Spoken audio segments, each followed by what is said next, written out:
Hello guys, तो लौट आया मैं वापस से आप लोगों के लिए एक नई इंटरेस्टिंग कहानी लेकर। ये जो कहानी है, ऑब्वियसली देखो आप इमेज दिख रही है आपको, ये एक दीपक के अराउंड घूमती है, ठीक है। और दूसरी बात, ये आपकी क्यूरियोसिटी के ऊपर बेस्ड है। कुछ लोग इतने ज़्यादा क्यूरियस होते हैं, होना भी इंसान का नेचर है क्यूरियस होना, और अपनी क्यूरियोसिटी की वजह से कई बार उनके साथ ऐसी घटनाएं या ऐसा बोलते हैं दुर्घटनाएं हो जाती हैं जो उनके लिए ज़िंदगी भर का सबक बन जाती हैं। तो अगर आप भी बहुत ज़्यादा क्यूरियस हैं तो आपको ये स्टोरी ज़रूर सुननी चाहिए। स्टोरी अगर आपको पसंद आती है तो लाइक करना ना भूलें। अगर आपने सब्सक्राइब नहीं किया है तो सब्सक्राइब ज़रूर करें ऐसी और इंटरेस्टिंग स्टोरीज़ के लिए। तो हमारी जो कहानी है वो घूमती है अर्जुन के आसपास। अर्जुन अर्जुन जो कि एक कॉलेज गोइंग स्टूडेंट है और अभी उसकी कॉलेज के सेमेस्टर्स एंड हुए हैं और he wants to go to his grandmother's house. जी हाँ, उसको अपनी दादी के घर गए हुए करीबन 7 से 8 साल गुजर चुके हैं। बहुत सालों पहले जब दादाजी की डेथ हुई थी, सिर्फ तभी वो अपने गांव गया था जहाँ पे उसकी दादी रहती थी, जिनका पेरेंटल हाउस था, जहाँ वो खुद भी रहा करते थे बचपन में। लेकिन ऑब्वियसली ड्यू टू वर्क अब तो लोग शिफ्ट ही होते सिटी की तरफ, तो उसके पिताजी का शिफ्टिंग हो गया था उन लोगों का सिटी के अंदर, तो वो उसकी मम्मी पापा वो लोग शहर में ही रहते थे और उसके दादा दादी गाँव में ही रहते थे। गाँव में उनका बहुत बड़ा अच्छा खासा घर था और वहाँ से ऑब्वियसली वहाँ पे पला बड़ा था, तो वहाँ से वो लिंक बहुत था। आप जहाँ भी पले बड़े होते हो उस शहर से आप लिंक बहुत होते हो, तो वो भी बहुत लिंक था। तो उसने बनाया इस बार प्लान कि यार देख, अब तो इस साल के बाद तो फिर जॉब पे जाना है, जॉब पे जाने के बाद तो पता नहीं कब दोबारा अपने गांव जा पाऊंगा या नहीं। तो वो घर पहुंचा, उसने अपने मदर फादर से बोला कि भाई मैं तो देखो अब छुट्टियों में ना दादी के पास जाना चाहता हूँ गाँव। बहुत टाइम हो गया मुझे गाँव गए हुए। मैं लास्ट गया था जब दादाजी की डेथ हुई थी। आप लोग तो बीच में जाते रहते हो पर मैं नहीं जा पाया, तो मेरी बड़ी इच्छा है दादी के यहाँ जाने की। तो उसके पापा ने बोला कि ठीक है, कोई दिक्कत नहीं है, चलते हैं। लेकिन नेक्स्ट डे उसके पिताजी आए, बोले यार मैं तो नहीं जा पाऊंगा क्योंकि मेरा तो ऑफिस का बहुत काम है ना, तो तू और मम्मी चले जाओ। तो उसने बोलते कि मैं चले जाऊँगा तो वो खाना कौन खिलाएगा। तो ऐसा हो कि पापा मम्मी दोनों ही नहीं जाएंगे। तो उन्होंने बोला यार तू बड़ा हो गया है तो तू खुद ही चला जा, क्या दिक्कत है, गाँव में तो जाना है, ठीक है। बहुत ज़्यादा दूर भी नहीं था, ठीक है, करीबन आप मान लो 70-80 किलोमीटर होगा उनके घर से। मतलब तो तू बड़ा हो गया है, कॉलेज जाने लग गया, अब तो खुद जा सकता है। तो बच्चे बड़े हो जाते हैं तो घर वाले इतना लोड भी नहीं लेते हैं। तो उन्होंने उसको भेज दिया कि तू चला जा। ठीक है भाई, अर्जुन बहुत खुश। उसको तो मतलब उसकी दिली इच्छा थी जाने की। तो वो अपने गांव पहुंचा, गांव पहुंच के अपने घर पहुंचा। तो घर में उनका मतलब जो उनका घर था वो बहुत बड़ा घर था। उसकी दादी उसके अंदर अकेली ही रहा करती थी। 2 मंजिल का घर था, नीचे कुछ कमरे थे, ऊपर कुछ कमरे थे। दादी का कमरा ऊपर था, ठीक है। तो वही अर्जुन पहुंचा। अर्जुन बहुत सालों बाद पहुंचा, उसकी पुरानी यादें ताज़ा हुई। वो अपने दोस्तों से मिला, गांव के छोटे छोटे चड्डी दोस्त थे, वो सब बड़े हो चुके हैं और उनके साथ मिला, खूब खेलता वो उनके साथ। उसके दिन कैसे गुजरे उसे पता नहीं चलता था। वो दिन भर खेलता रहता था, शाम को थका आ रहा आता था, खाना वाना खाता था और सो जाता था, ठीक है। तो बिल्कुल अलग लाइफ चल रही थी उसकी गाँव के अंदर, शहर से बिल्कुल अलग। लेकिन इन दिनों में ये जो दिन गुजर रहे थे, इन दिनों में उसने कुछ चीज़ें नोटिस की। जैसे उसकी दादी बहुत ज़्यादा बात नहीं किया करती थी, उसकी दादी बहुत कम बात करती थी। वो तभी बोलती थी जब कोई उनसे आगे होकर बात करता था या उन्हें टोक देता था। जब उनको अर्जुन को खाना देना होता था तो अर्जुन को खाना दे के और अपना अलग जाके बैठ जाया करती थी। उनके बरामदे में एक झूला लगा हुआ था, तो वो सब खाना वाना खिला के और दिन भर उसी झूले के ऊपर बैठी रहती थी और अपनी ही यादों के अंदर खोए रहती थी। अर्जुन जब भी कोई बात करता तो मुस्कुरा के उससे बात कर लेती थी, अदरवाइज वो उससे आगे होकर कुछ भी नहीं बोला करती थी। अर्जुन को थोड़ा वियर्ड लगा, पर उसे लगा ठीक है, अब दादी इतने सालों से अकेली रहती है तो शायद उनको आदत हो चुकी है, तो वो भी उनको ज़्यादा डिस्टर्ब नहीं करता था। लेकिन अर्जुन ने एक बात नोटिस की कि दादी का एक कमरा था जिसके अंदर एक दिया जलता रहता था, ठीक। उस कमरे में और भी लाइट के इंस्ट्रूमेंट्स थे, बल्ब था, ट्यूबलाइट थी, लेकिन वो सब वो बंद रखती थी। लेकिन वो दिया जो था, वो दिया 24 घंटे जलता रहता था और दादी उस दिए का बहुत ज़्यादा ध्यान रखती थी। वो उस दिए की लौ को बुझने नहीं देती। उन्होंने एक ऐसा स्पेशल स्पेस उसके लिए बनाया हुआ था कि उसमें एयर जाकर उसको बंद नहीं कर पाए और सिर्फ इतनी हवा है कि वो दिया जलता भी रहे। तो बहुत ही अच्छे से उसको उन्होंने सजा के रखा हुआ था, उस दिए को बहुत अच्छे से मतलब सिक्योर करके रखा हुआ था। अर्जुन को ये बात समझ में नहीं थी, सोचता था यार कमरे में इतनी लाइटें हैं, इस दिए की क्या जरूरत है। और दिए की रोशनी वैसे भी उस कमरे को पूरा उजाला दे नहीं पाती, सिर्फ छोटा सा एक एरिया था इसको वो उजाला दे पाती थी और बाकी पूरा का पूरा कमरा अंधेरे में था। उस कमरे में कोई और खिड़की विड़की कुछ भी नहीं थी और सिर्फ एक दरवाजा था जाने का और बाकी वो कमरा बिल्कुल हमेशा अंधेरे में रहता था और दिया हमेशा जलता रहता था। दादी सुबह शाम उस दिए के अंदर तेल डालती, जब वो बाती खत्म होती उस बाती को रिप्लेस करती और जब वो बाती को भी रिप्लेस करती तो उसी बाती के अंदर ब्लेंड करके उसको, ताकि वो बाती खत्म हो तो उसी के अंदर उसकी आग पहुंच जाए। ऐसा नहीं कि उसने पुरानी बातें फेंक दी, दिए को दोबारा जलाया, बुझने वो उस दिए को नहीं देती थी। अर्जुन को ये बात समझ में नहीं आती थी। आप भी अर्जुन की जगह होते तो शायद आपको भी नहीं समझ में आती और आप भी सोचते कि चक्कर क्या है इस दिए का। तो यही चीज़ अर्जुन भी सोचता था कि यार इस दिए का चक्कर क्या है। उसने कई बार अपनी दादी से भी पूछा कि दादी अपने घर में इतनी सारी लाइट है, उस कमरे में भी इतनी सारी लाइट है, लेकिन फिर भी आप इसी दिए को जला के रखती हो और कोई लाइट आप जलाती नहीं हो, इस दिए में कुछ खास है क्या। तो दादी बोलती कि बेटा कुछ नहीं है, तो ऐसे ही बस मैं मानती हूँ, मेरी मान्यता है, इसलिए मैं इस दिए को जलाती हूँ। मतलब हंस के टाल देती, वो कभी भी अर्जुन को इस बात का जवाब नहीं देती थी। अब क्या होता है, ह्यूमन माइंड है, आप उसे जिस चीज़ से रोकोगे वो तो उसी के अंदर और डीप डिगिंग करना शुरू कर देगा। तो सेम चीज़ अर्जुन के साथ हुई, उसकी दादी उसको हंसकर टाल देती, लेकिन उससे अर्जुन की क्यूरियोसिटी और बढ़ जाती कि इस दीपक में है क्या। उसने बहुत कोशिश की जानने की, उसे कुछ पता नहीं चला। तो अल्टीमेटली अर्जुन ने सोचा कि यार एक काम करता हूँ, इस दिए को ना अब मैं बुझा दूंगा, एक दिन इसको मैं बुझाऊंगा और उससे मुझे पता लगेगा, दादी मुझे ज़रूर बताएगी, मैं उसको बुझा दूंगा कि चक्कर क्या है, मुझे इसका राज तो पता करना पड़ेगा। तो ऐसे ही दीपक ऐसे एक चांस की को ढूंढने लगा, जब भी वो घर पे आता देखता, तो एक दिन उसको ऐसा मौका मिल गया, उसकी वो खेल कर आया और उसकी दादी जो थी वो गई हुई थी मार्केट। अब घर में कोई नहीं था, तो अर्जुन को लगा कि भैया इससे बढ़िया चांस नहीं मिल सकता। अर्जुन सीधा उस रूम में गया, उस रूम में जाके उसने उस दिए को बहुत ध्यान से देखा, तो देखा उस दिए को ध्यान से, तो वो जो दिया था उसकी शेप नॉर्मल दिए की तरह नहीं थी, बिल्कुल अलग सा दिया था। और वो दिया जो था वो काली मिट्टी का बना हुआ था, जबकि उसके गांव के आसपास कहीं पर भी काली मिट्टी नहीं मिलती थी, वहां तो लाल मिट्टी, और जनरली मोस्टली सारे दिए लाल मिट्टी के होते थे, लेकिन वो दिया काली मिट्टी का था। और जब वो अकेला उस कमरे में था, तो दिए के साथ साथ, मतलब दिया जो होता है उसकी लौ तो जलती रहती है, तो थोड़ी बहुत उससे गर्माहट तो आनी चाहिए हल्की फुल्की, लेकिन ऐसा कुछ भी नहीं था। मतलब ऐसा न्यूट्रल सा दिया है, उसकी हीट कहीं पर भी आ जा नहीं रही, बस वो लौ जल रही है। और वो समझ में नहीं आया, खैर उसने आओ देखा ना ताओ फूंक मार के उस दिए को बुझा दिया। अब दिए को बुझाते ही पूरे कमरे के अंदर बिल्कुल घुप अंधेरा, और दिया बुझते ही अचानक से टेम्परेचर डिफरेंस क्रिएट हुआ, मतलब थोड़ी हल्की सी ठंड सी हो गई, एकदम से ना ठंडापन सा हो गया। तो उसको तो वो समझ में नहीं आया, उसने दिया बुझाया और चुपचाप जाके नीचे जाके झूले पर बैठ गया। उसको एहसास हुआ कि कुछ अलग सा एहसास हुआ, उसको फीलिंग चेंज हुई उसकी, बट ठीक है उसने ध्यान नहीं दिया। वो जाके नीचे झूले पर बैठ गया और आराम से दादी का इंतजार करने लगा। अब जैसे ही थोड़ी देर बाद उसकी दादी आई मार्केट से, तो उनके हाथ में तेल की एक पीपी थी। पीपी आप समझते हैं, कंटेनर, कनिस्तर जो भी उसे बोलते हैं। तो वो पीपी थी, और वो पीपी शायद वो उस दिए में तेल डालने के लिए लाई थी, क्योंकि जब वो दिया बुझा रहा था उसमें दिए में तेल शायद थोड़ा कम था, और आई होप वो लाती होंगी हर बार उसके लिए। तो पीपी लेकर आ रही थी, और पीपी लेकर वो सीधा कहीं नहीं गई, सीधे अपने रूम में गई। और जैसे ही दादी अपने रूम में पहुंची, अर्जुन को अपनी दादी के बहुत तेज चिल्लाने के बाद, और ये जो आवाज़ ऐसी थी ऐसी कि उसकी दादी पर किसी ने हमला कर दिया। उसकी आत्मा सिहर गई, समझते हैं आप, उसकी आत्मा बिल्कुल यूँ आत्मा बाहर निकल के बाहर गई, ये क्या हो गया मेरी दादी को। तो उसको इतनी तेज आवाज़ आई जैसे उसकी दादी के ऊपर किसी ने हमला कर दिया, और ऐसी चीख जो उसने आज तक नहीं सुनी थी। अर्जुन भागता हुआ, गिरता पड़ता, अपने आप को संभालते रूम की तरफ पहुंचा, और जैसे वो रूम के गेट के बाहर पहुंचा, रूम में बिल्कुल गुप्त अंधेरा। बस जो गेट से रोशनी जा रही थी, वहाँ पे सामने एक कुर्सी रखी हुई थी, और उस कुर्सी पर उसकी दादी बैठी हुई थी। उनकी पीठ रूम की तरफ थी और चेहरा जो था अंदर की तरफ था। अर्जुन का दिल बहुत तेज धड़कने लगा। अर्जुन की हिम्मत नहीं थी कि वो रूम के अंदर जाए, और अर्जुन को मतलब इतना सन्नाटा था, इतना साइलेंट था सब कुछ, कि अर्जुन को अपने पास से गुजरने वाली हवाओं की आवाज़ आ रही थी। लेकिन क्या करता, हिम्मत करके अर्जुन जैसे उस कमरे में उसने कदम रखा और बोला दादी, अर्जुन की काल पे खींच के एक थप्पड़, इतना तेज थप्पड़ जो आज तक उसने कभी नहीं खाया था। मतलब ये आप मान लो कि अर्जुन का बस पैंट में, हाँ, इतनी तेज उसको थप्पड़, उसकी आत्मा, वो डर गया पूरी तरह से, और कांपते हुए दादी क्या हुआ। तो उसकी दादी फिर आई एकदम से उसके गले पकड़ के, भी अर्जुन रोने लग गए उसके गले पकड़ के कि अर्जुन तुम्हें ऐसा नहीं करना चाहिए था, तुम्हें इस दिए को नहीं बुझाना चाहिए था। अब उसने अर्जुन को समझ यार कि वो क्या करे। उसने बोला कि दादी मैं तो बस जानना चाहता था कि आखिर ये दिया तुम जला के क्यों रखती हो।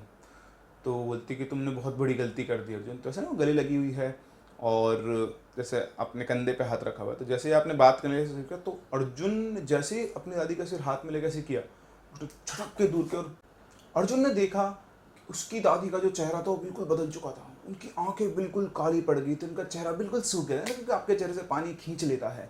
बिल्कुल सफ़ेद उनकी स्किन हो गई थी, लगता है उनका शरीर गलना शुरू हो गया। इतना देखते आप खुद सोचो, आपकी गले कोई लगा और तो दूर से फेंका और वो भागना शुरू कर दिया। अब अर्जुन अपने रूम में, बड़ा सारा घर था, तो उधर में भाग रहा था, और भागते भागते उसको अपने पीछे किसी के भागने की आवाज़ आ रही थी, मतलब किसी की भागते भागते सांस लेने की, उसकी दादी की सांस लेने की आवाज़ थी। वो पीछे देखना नहीं चाहता, बस वो भागे जा रहा था। और वो जैसे जैसे वो भाग रहा है, वो जितना तेज भाग रहा था, वो सांस की आवाज़ के साथ उतनी ही तेज भाग रही थी। भागते भागते पूरे घर का चक्कर लगा के जब वापस उस कमरे के पास में आया, तो उसने पीछे घूम के देखा, जैसे उसने पीछे घूम कर देखा, उसके पीछे एक शैतानी चेहरा भाग रहा था, मतलब वही चेहरा जो उसने अपनी गले के पास देखा था।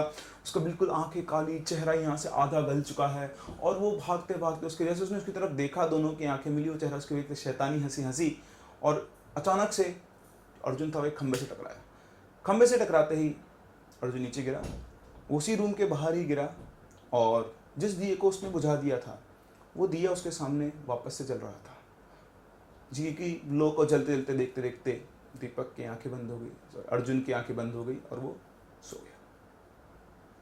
उसे पता ही नहीं क्या हुआ क्या नहीं हुआ। सुबह अचानक से वो हाफते हुए उठा, जैसे कोई नाइटमेयर से आप उठते हो ना, उसे समझ नहीं आता उसके साथ क्या हुआ। उसका सिर बड़ा भारी सा हो रखा था, उसने देखा तो कहीं चोट नहीं थी, उसका सिर बहुत भारी हो रखा था। वही समझ ही नहीं पा रहा था कि जो भी कुछ हुआ वो सच्चाई थी या सपना था। वो उठकर वो सीधा उस कमरे की तरफ गया, और जैसे वो कमरे से पास होने लगा उसने देखा कि वो दिया अब भी जल रहा है। उसको कुछ बात समझ में नहीं आई, उसने दिए को देखा और फिर इग्नोर करके आगे निकल गया। जैसे वो कमरे से आगे निकला, पीछे से उसे उसकी दादी की आवाज़ आई, अर्जुन सपने कुछ नहीं होते। ये बात समझ के अर्जुन का माथा ठनका, सब हकीकत होते हैं। अर्जुन को लगा कि दादी को ये बात पता है, इसका मतलब जो कल हुआ वो एक सपना नहीं था, वो सब हकीकत था। वो डरने के मारे नीचे उतर के जाने लगा। तो दादी ने आवाज़ दी, अर्जुन रुको, तुम्हें मुझसे कोई खतरा नहीं है बेटा, मेरे पास आओ। तो अर्जुन, नहीं नहीं नहीं मैं नीचे जा रहा हूँ। बोले नहीं बेटा मैं तुम्हें कुछ नहीं करूँगी, तुम मेरे पास आओ। तो अर्जुन ने फील किया कि उसको ऐसी कोई ईविल प्रेजेंस नहीं दिखाई दे रही है, तो और थी भी उसकी दादी अल्टीमेटली।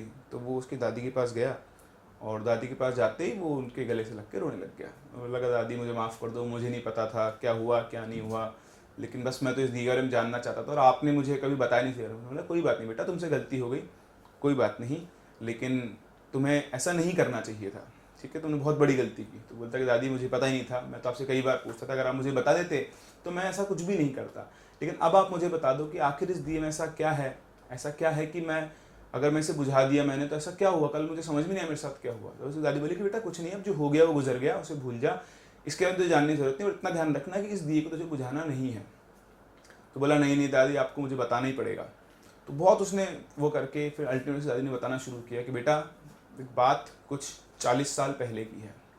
ये वाला जो घर है ये तेरे दादाजी ने एक मुनीम को ब्याज पे पैसे दिए थे, और उसके सूद के बदले उन्होंने ये मकान लिया था। मकान नया था, नए डिज़ाइन का था और बड़ा था। तो हम सभी को ये मकान पसंद आया और हम लोग इसके अंदर रहने लग गए।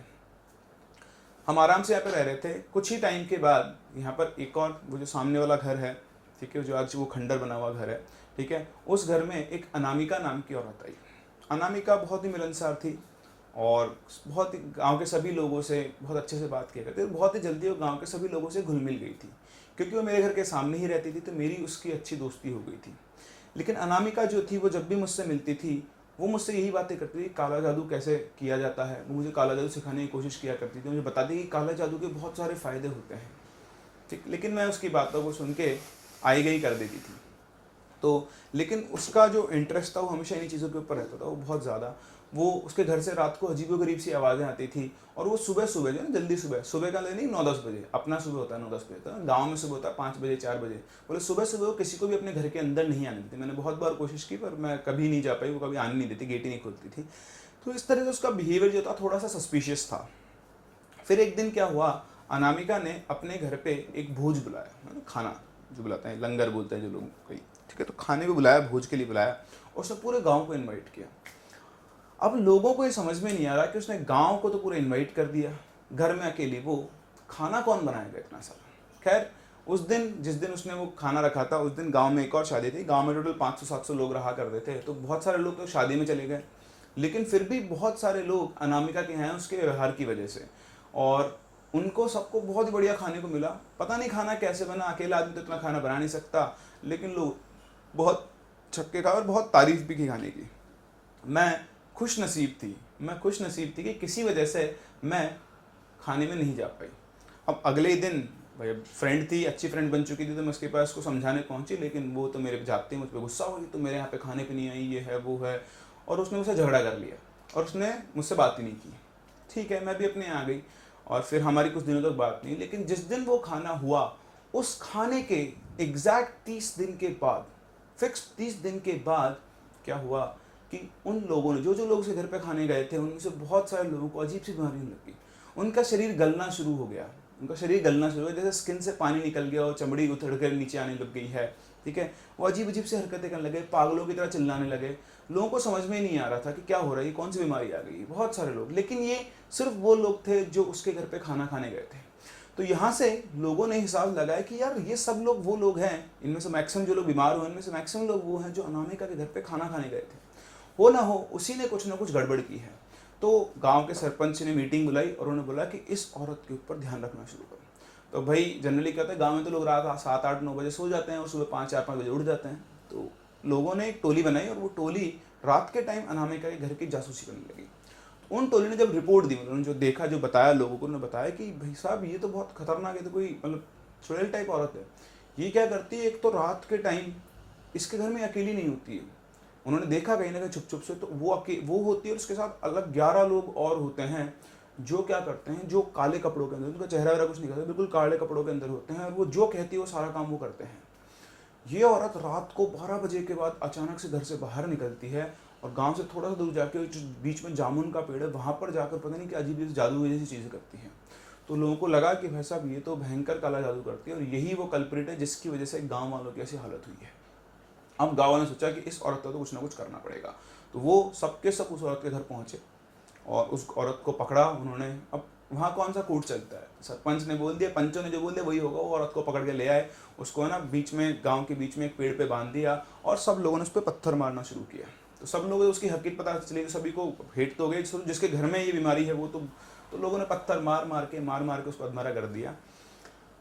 वो उस टाइम पर वो बहुत तेज से चिल्लाती कि मुझे मत मारो, मैंने कुछ नहीं किया है, मुझे छोड़ दो, मैंने किसी ने कुछ भी नहीं बिगाड़ा है, तुम लोग मुझे क्यों मार रहे हो। वहीं सामने मैं भी खड़ी थी, मुझे देखकर मुझसे उसकी आंखें मिली, मुझसे बचाने की वो कह रही थी, लेकिन मैं भी क्या कर रही थी, मैं भी उसको पत्थर ही मार रही थी। क्यों? क्योंकि भाई उसने काम ही ऐसा किया था। तो ऐसे ही मारते मारते उन्होंने क्या किया कि उसको जला दिया, उसको जिंदा जला दिया। तो जब उसको वो जलाया तो उस टाइम पर भी वो मुझे देख रही थी और मुझसे वो कह रही थी कि तुम तो मुझे बचा लो, ये लोग मुझे ज़बरदस्ती मार रहे हैं, मैंने कुछ भी नहीं किया। और इतना कहते कहते वो जैसे जलने लगी। तो लास्ट में जब वो मर रही थी बोले कि तुम लोगों ने मुझे तो मार दिया है, लेकिन मैं लौट कर वापस आऊँगी और तुम में से किसी को भी जिंदा नहीं छोड़ूंगी। अब ये जो सारा कहानी का सीन चल रहा था उसमें अर्जुन जो था वो नीचे बैठा हुआ था और दादी उसकी कुर्सी पर बैठी हुई थी। अब जैसे ना बोला कि वो लोगों ने उसको जला दिया, तभी अचानक से दादी की आवाज़ चली और बहुत ही भयानक और डरावनी आवाज़ में अर्जुन को अपने पीछे आवाज़ आई, उन लोगों ने मुझे जिंदा जला दिया, मैं उनसे दया की भीख मांगती रही, लेकिन उन लोगों ने मुझ पर कोई दया नहीं की और मुझे मार दिया। मैं तो जल गई, लेकिन मैंने उन लोगों को, अब कैसे तो मैंने उन लोगों को दर्दनाक मौत दी, उससे भी दर्दनाक मौत दी। इतना सुनते लोग सारा स्टेटमेंट एक साथ निकला और अर्जुन कुछ समझ पाता, उसने पीछे घूम के देखा। तो जैसे उसने पीछे घूम के देखा, वहाँ उसकी दादी नहीं थी, वहाँ पर वही सला गड़ा चेहरा था जो उसने थोड़ी देर पहले देखा। उसको देखते अर्जुन एकदम से उछल के पीछे की तरफ गया और ऐसे पीछे से ना सरकने लगते हैं वैसे पीछे लगता है, तो उसकी चेहरे को देखा और अर्जुन की हाथ में आ गई, फटके हाथ में आ गई, बिल्कुल बिल्कुल हालत ख़राब हो गई उसकी। और वो जो चेहरा था वो अर्जुन की तरफ बढ़ रहा था और वो बोले जा रहा था कि उन लोगों को तो मैंने बहुत दर्दनाक मौत दी और अब तू भी उसी मौत का स्वाद चखा। तो उसने कहा मैंने तुम्हारा क्या बिगाड़ा है? बोले तूने मेरा कुछ नहीं बिगाड़ा है, उस दिए में मेरी आत्मा कैद थी और तूने उस दिए को बुझा के मेरी आत्मा को मुक्त कर दिया, उसके लिए बहुत बहुत शुक्रिया। बोलता देखो मैं तो तुम्हें जानता भी नहीं हूँ, मुझे जाने दो, मैंने तुम्हारा क्या बिगाड़ा है? बोले मैं भी तुम्हारा कुछ नहीं बिगाड़ूंगी, मैं बस तुम्हें अपनी सेवा में रखूंगी। अब तुम्हारी आत्मा को मैं कैद कर लूँगी, तुम्हारी दादी की आत्मा को तो मैंने कैद कर लिया है, अब मैं तुम्हारी आत्मा को भी कैद कर लूँगी। इतना सुनते ही अर्जुन जो था वो बस अपनी ज़िंदगी का अपना पूरा दम लगा के भागना शुरू किया और वो भाग रहा था और पीछे से उसको आवाज़ आ रही थी, भाग लो तुम्हें जितना भागना है, घूम फिर के तुम वापस से यहीं पर आओगे और तुम मेरे सेवक बनोगे। अर्जुन ने इस बार पीछे मुड़कर देखा, बस वो भाग रहा था, घर से बाहर निकल के उसने भागना शुरू कर दिया। तब तक भागता रहा जब तक वो गांव से बाहर नहीं निकल गया। पता नहीं कैसे वो बचा, कहाँ से उसके बाद इतनी हिम्मत आई। भाग के वो अपने घर पहुँचा और घर पहुँच के मतलब भाग के तो गांव से बाहर निकला, फिर एनी हाउ वो अपने घर पहुंचा। घर पहुंच के अपने घर से पापा मम्मी को सारी बात बताई। तो उसके पापा मम्मी ने बोला कि ये सब तेरे साथ हो गया? उसने बोला कि हाँ, क्या आप लोगों को ये सब पता है? बोलता है हाँ हमें पता है, और लेकिन हमें लगा कि अब ठीक है तू वहाँ जाएगा तो दादी तेरे को बता ही देगी या तेरे को उस चीज़ से दूर रखेगी, लेकिन बेटा तू कहाँ उसके चक्कर में उस जाल में फंस गया? बोलता है मुझे नहीं पता पापा, बस मुझे तो वो दिया दिखता था तो मैंने उस दिए को बुझा दिया और मेरे साथ ये सब हुआ। तो उन्होंने बोला चल ठीक है, शुक्र है तू बच के आ गया, मुझे अभी के भी गांव जाना पड़ेगा, वरना माँ को क्या होगा मुझे नहीं पता। तो उसके पिताजी ने वापस अपना सामान बहाना शुरू कर, उसने बोला पापा मुझे बताओ तो सही बात क्या है, मैं भी चलता हूँ। बोले नहीं बेटा तू नहीं जा सकता, और बस अभी तो मुझे जाना होगा। और बात कुछ ऐसी है कि जैसे उसने बताई, उस दादी ने उसको कुछ चीज़ें बताई थी। उसने बताया कि बेटा वो जो टाइम हुआ था जब वो उसको जला दिया सब लोगों ने, उसके बाद वो डायन जो थी, वो अनामिका जो थी, वो वापस आई, और इस बार वो और ज़्यादा पावरफुल हो गई थी। लोग बताते हैं कि वो एक कमोदो डायन थी जो कि लोगों की आत्माओं को कैद किया करती थी। और जब वो वापस आई तो क्योंकि तुम्हारी दादी उसकी सबसे अच्छी दोस्त थी, सबसे पहले उन्होंने उन्हीं को निशाना बनाया। उसने आते ही सीधा तुम्हारी दादी के शरीर में प्रवेश कर लिया और उनको जकड़ लिया, उनकी आत्मा को कैद कर लिया। तुम्हारी दादी बड़ी अजीब से बिहेवियर करना शुरू कर दी, पागलों की तरह रात को उठ के चिल्लाती रहती थी, उनका शरीर गलना सा शुरू हो गया था। हम लोगों को समझ में आ गया था कि गलने वाला काम पहले भी उसी की वजह से हुआ था, तो ज़रूर ना हो उसकी आत्मा वापस से आ चुकी। हमें तुम्हारी दादी को जंजीरों में बांध के रखना पड़ता था कि कहीं ये चीज़ किसी और के पास ना फैल जाए। फिर हमारे गांव में एक महंत थे, उन महंत को हमने बुलाया। उन्होंने बड़ी मुश्किल से जब तक करके सारा जुगाड़ करके उसकी आत्मा को निकाल के इस दिए की लौ में कैद किया। तो उन्होंने कहा था कि इस दिए की लौ को कभी बुझने मत देना, जब तक तुम जिंदा हो इस दिए की लौ जलती रहनी चाहिए। जिस दिन इस दिए की लौ बुझ गई ये वापस से तुम्हारे शरीर में प्रवेश कर जाएगी और फिर तुम्हें बचाना बहुत मुश्किल हो जाएगा। तो बेटा इसीलिए वो दादी हमेशा उस दिए को जला के रखती थी, ठीक। और कल तुमने जो ये काम किया उसकी वजह से उसकी आत्मा वो वापस से फ्री हो गई और उसने वापस तुम्हारी दादी को जकड़ लिया। और अगर अब मैं नहीं पहुंचा तो तुमको कोई नहीं बचा पाएगा। तो भागे, वो वापस वहीं महंत के पास पहुंचे। अब तो महंत खैर बूढ़े हो चुके थे, बट वही थे जो इस चीज़ को जानते थे। वो महंत को लेकर वापस से अपने घर पहुंचे दादी के यहाँ। महंत ने वापस से बड़ी मुश्किल से बहुत कोशिश करके वापस से उसको क्या किया, पैक किया वापस से दिए की लौ के अंदर। और इस बार उन्होंने दिया उनको नहीं दिया, बोले कि दिया मैं ही लेके जा रहा हूँ और इसका सार संभाल मैं कर लूँगा, आप लोग इन्हें यहाँ से दूर ले जाओ। तो वो पापा गए, सारा उसका काम करवाया और उसको वापस उनको दादी को वापस से अपने यहाँ शहर लेकर आए। अब आप सोचो अर्जुन और दादी वापस से साथ में। अर्जुन दादी से बहुत बुरी तरह डरता था। कई दिनों तक तो वो दादी के सामने देखना नहीं चाहता था। वो उनका कमरा अलग था, अलग ही अर्जुन कमरे में रहता था, दादी को देखता था। पर धीरे धीरे धीरे उसने देखा दादी का बिहेवियर वो नॉर्मल थी, धीरे धीरे वो ठीक हो रही थी। फिर धीरे धीरे जाके वापस उनसे लिंक हुआ और उनके साथ रहने लगा, ठीक से रहने लगा। लेकिन आज भी जब वो इन बातों को सोचता है कि उसके साथ ये हुआ था तो उसकी आत्मा सिहर उठती है। तो ये थी कहानी जो कि किसी आदमी की क्यूरियोसिटी के ऊपर बेस्ड थी। ऐसी सिचुएशंस आपके साथ भी आ सकती हैं। हो सकता है आपको ये चीज़ें थोड़ी सी अजीब सी लगें या अनरियल सी लगें, लेकिन अगेन मैं वही बात कहूँगा, ये तो वो जानता है जिसके साथ होता है, ठीक है। और जैसा मेरे साथ शेयर किया गया मैंने आपके साथ शेयर किया। हो सकता है सारे एक्सपीरियंस एग्जैक्टली ऐसे नहीं हुए हो, लेकिन कुछ पार्ट ऐसे होंगे जो वो कहता है ना, जिसने देखा सिर्फ वही उस चीज़ को समझ सकता है। खैर, तो हर बार की तरह मेरा आपसे क्वेश्चन है कि अगर आपको ऐसी कोई मिस्टीरियस चीज़ मिले, मान लो अपने गांव गए हो, किसी रिलेटिव के यहाँ गए हो, और आपको बोला गया कि देखो कुछ भी करना लेकिन इस चीज़ को टच मत करना, इस चीज़ को मत छेड़ना, इसके साथ खिलवाड़ मत करना, तो आप क्या करोगे? आप अपनी क्यूरियोसिटी को खत्म करने के लिए क्या करोगे? कमेंट्स में मुझे अपने जवाब जरूर लिख के बताएं। अगर आपको स्टोरी पसंद आई है तो उसे लाइक करना ना भूलें और वंस अगेन चैनल को सब्सक्राइब करें, बेल नोटिफिकेशन को ऑन करें, ताकि जब भी कोई नई और इंटरेस्टिंग कहानी आए तो आपको पता लगे और आप उसे मिस आउट ना करें। मिलते हैं हम लोग अपनी अगली कहानी के अंदर, जब तक के लिए take care and bye bye.